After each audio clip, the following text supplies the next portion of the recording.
अस्सलाम स्टूडेंट, आज हमारा जो टॉपिक है वो है फ्रीजिंग पॉइंट। ये लिक्विड के जो प्रॉपर्टी थी उसका एक हिस्सा है। चौथी प्रॉपर्टी, फ्रीजिंग पॉइंट वो टेम्परेचर होता है जहाँ पे वेपर प्रेशर लिक्विड स्टेट का इक्वल हो जाए वेपर प्रेशर सॉलिड स्टेट के। इसे कहते हैं फ्रीजिंग पॉइंट। या दूसरी ज़बान में आप यूँ भी कह सकते हैं, जब लिक्विड जो है सॉलिड की शक्ल इख्तियार करे तो वो फ्रीजिंग पॉइंट या वो दर्जा हरारत फ्रीजिंग टेम्परेचर कहलाता है। अगला टॉपिक है वो कौन सा अवामिल है जिस पर फ्रीजिंग पॉइंट जो है असरअंदाज होता है। तो स्टूडेंट, फ्रीजिंग पॉइंट दो चीज़ों पर, एक टेम्परेचर, दूसरा उसकी इंटरमॉलिक्यूलर फोर्सेस पर मुनहसर है। अगर किसी मॉलिक्यूल के अंदर जो स्ट्रॉन्ग इंटरमॉलिक्यूलर फोर्सेस ज़्यादा होंगे तो वो मॉलिक्यूल्स को जल्दी अपनी तरफ खींच के वो सॉलिड स्टेट में आ जाएगा। तो उसके लिए जो है, जब वो सॉलिड स्टेट में हो तो टेम्परेचर हाई चाहिए होगा उसको फ्रीज़ होने में। लेकिन अगर ऐसे मॉलिक्यूल जिनकी जो है इंटरमॉलिक्यूलर फोर्सेस कम होते हैं तो वो कम टेम्परेचर पे भी जो है फ्रीज़ हो सकते हैं। जैसे टेबल 5.4 में आपको स्टूडेंट नज़र आ रहे 7 लिक्विड्स दिए हुए हैं, उनके मुख्तलिफ फ्रीजिंग पॉइंट। जैसे बेंजीन है 5.12 डिग्री सेंटीग्रेड, इसी तरह इथाइल अल्कोहल -114, वाटर जो है 0.0, acetic acid 16.6, mercury -38.83, sulphuric acid है 10.6, ब्रोमीन -7.2 डिग्री सेंटीग्रेड। ये इसके जो है फ्रीजिंग पॉइंट है कुछ लिक्विड के।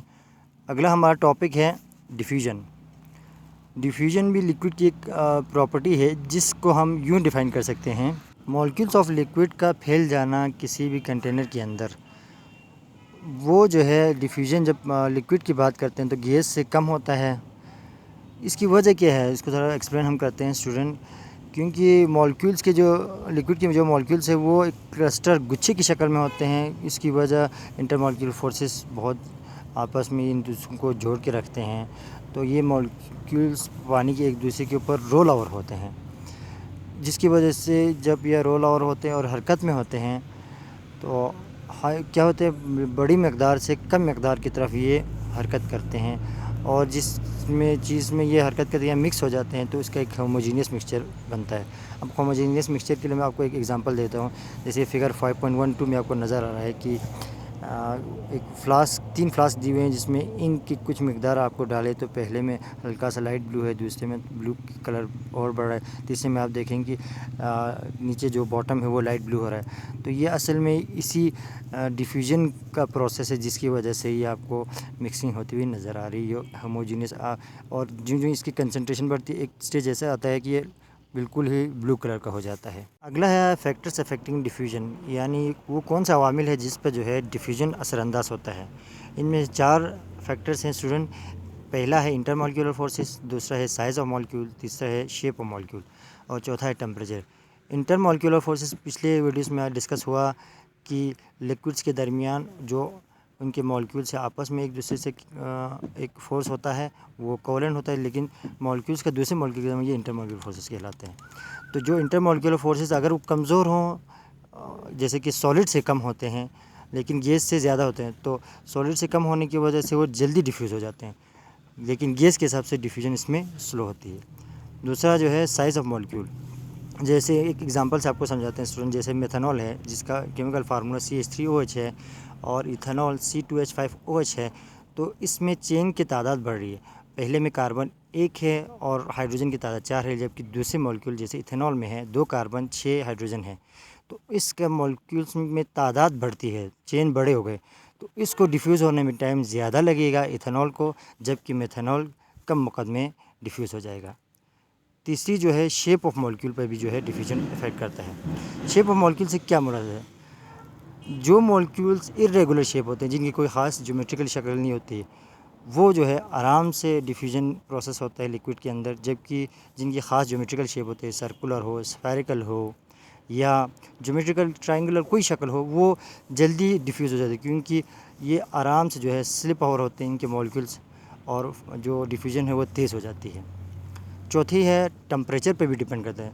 जितना टेम्परेचर ज़्यादा होगा डिफ्यूजन उतनी हिसाब से तेज़ होगी, जितना टेम्परेचर कम होगा डिफ्यूजन उतनी हिसाब से स्लो होगी। इसकी वजह एक तो ये है कि टेम्परेचर बढ़ने से जो मॉलिक्यूल्स के अंदर काइनेटिक एनर्जी है वो बढ़ जाती है। तो जब काइनेटिक एनर्जी बढ़ जाती है तो इंटरमॉलिक्यूलर फोर्सेस क्या हो जाते हैं, वीक हो जाते हैं। तो ईज़िली जो है डिफ्यूजन का प्रोसेस होता है। स्टूडेंट, अगला टॉपिक है मोबिलिटी। ये भी लिक्विड की एक प्रॉपर्टी है। इससे क्या मुराद है? किसी भी मॉलिक्यूल्स का आज़ादाना हरकत करना, ये मोबिलिटी कहलाता है। स्टूडेंट्स, लिक्विड मॉलिक्यूल जो है, आपको पता है इनकी खूबी जब हमने शुरू में डिस्कस की थी कि ये ईज़िली मूव करते हैं, जिसकी वजह से क्या हो जाते हैं, आप किसी भी कंटेनर में डालते हैं, लेट्स सपोज आप गिलास में लिक्विड को डालते हैं तो गिलास की शक्ल इख्तियार करती है, जग में हो तो जग की, और बर्तन में हो तो बर्तन की। ये मोबिलिटी वाली प्रॉपर्टी की वजह से जो है लिक्विड जो है ईज़िली एक जगह से दूसरी जगह फ़्लो करते हैं या मूवमेंट हो जाते हैं। अब आते हैं स्टूडेंट इनके फैक्टर्स जिस पर मोबिलिटी असरअंदाज होती है। इनमें एक है टेम्परेचर।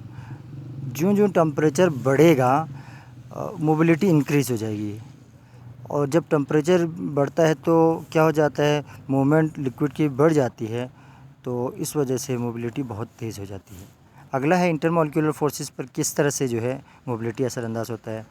मोबिलिटी बढ़ जाता है जब इंटरमॉलिक्यूलर फोर्सेस कम हो जाते हैं, यानी इन्वर्सली प्रोपोर्शनल है। जितना इंटरमॉलिक्यूलर फोर्सेस जो है कम होता जाएगा, मोबिलिटी उतनी बढ़ेगी। जितना इंटरमॉलिक्यूलर फोर्सेस ज़्यादा होगा, मोबिलिटी उतनी कम हो जाएगी।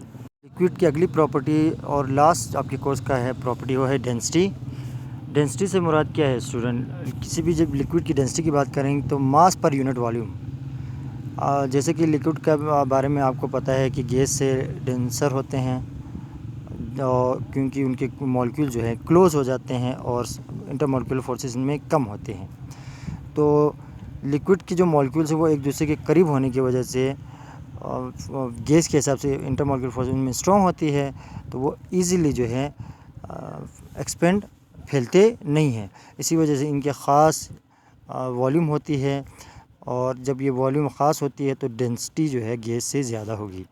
मैथमेटिकल अगर हम इसको लिखना चाहें तो डेंसिटी बराबर है mass upon volume. D density, M mass है, वी वॉल्यूम। अब वो कौन से अवामिल है जिन पे जो है डेंसिटी अफेक्ट करती है? उनमें दो है, एक टेम्परेचर, दूसरा है प्रेशर। टेम्परेचर जितना लिक्विड का बढ़ाते जाएंगे, उसकी डेंसिटी जो है उसी हिसाब से जो है कम होती जाएगी। इस वजह से स्टूडेंट, क्योंकि जब डेंसिटी कम होती है तो इसका मतलब है टेम्परेचर के बढ़ाने से वॉल्यूम बढ़ेगा, इस वजह से डेंसिटी कम होती है। जैसे आपको टेबल 5.5 में स्टूडेंट नज़र आ रहा है, पानी की जो डेंसिटी है मुख्तलिफ़ टेम्परेचर पर, जब 0 डिग्री सेंटीग्रेड है तो 0.99984 है, जब 30 पे आता है 0.9956, जब 60 पे आता है डेंसिटी 0.9832, जब 90 पे आता है 0.9653। तो ये जो डेंसिटी है स्लाइडली चेंज हो रहा है, तो ये ईज़िली आपको ऑब्ज़र्व भी नहीं होता है, क्योंकि बहुत पॉइंट में जो डिफरेंस आता है। अगला जो है प्रेशर पर, डेंसिटी जो है प्रेशर पर किस तरह से असरअंदाज हो सकती है। जो हम लिक्विड का प्रेशर बढ़ाते हैं, लिक्विड का जो डेंसिटी है वो भी बढ़ जाता है, डायरेक्टली प्रोपोर्शनल है। लेकिन लिक्विड क्योंकि ईज़िली कंप्रेस नहीं होता, तो हमें जो उसकी डेंसिटी का फ़र्क है ना होने के बराबर नज़र आता है, यानी नेग्लिजिबल चेंज है। अब स्टूडेंट, आपको असाइनमेंट के तौर पे 4 क्वेश्चन टेस्ट योरसेल्फ के नाम से दिए हुए हैं। इसमें यह है कि temperature, why increase in temperature causes the process of increase in evaporation, इसकी वजह आपने लिखनी है। दूसरा है रेट ऑफ डिफ्यूजन, लिक्विड में कम होता है गैस में, किसी एग्जांपल से आपने उसको साबित करना है। तीसरा है equilibrium state, vapour pressure of liquid close system में किस तरह से उस पर असरअंदाज होता है, और ये बताना है कि ऑपरेशन एक कूलिंग इफ़ेक्ट है, ये क्यों है। चौथी क्वेश्चन है कि बॉइलिंग पॉइंट सब्सटेंस का उसके एटमॉस्फेरिक पर जो है असरअंदाज हो सकता है, किस तरह से होगा। ये हमने आपको पिछले वीडियोस में समझाया भी था, तो आप वहाँ से हेल्प लेके कमेंट सेक्शन में आप इसका आंसर लिख सकते हैं। उम्मीद है स्टूडेंट आज का ये टॉपिक आपको अच्छे से समझ में आया होगा। मिलते हैं एक और वीडियोस में मज़ीद कंसेप्ट को क्लियर करते हुए कुछ और टॉपिक्स में। तब तक के लिए अल्लाह हाफ़िज़।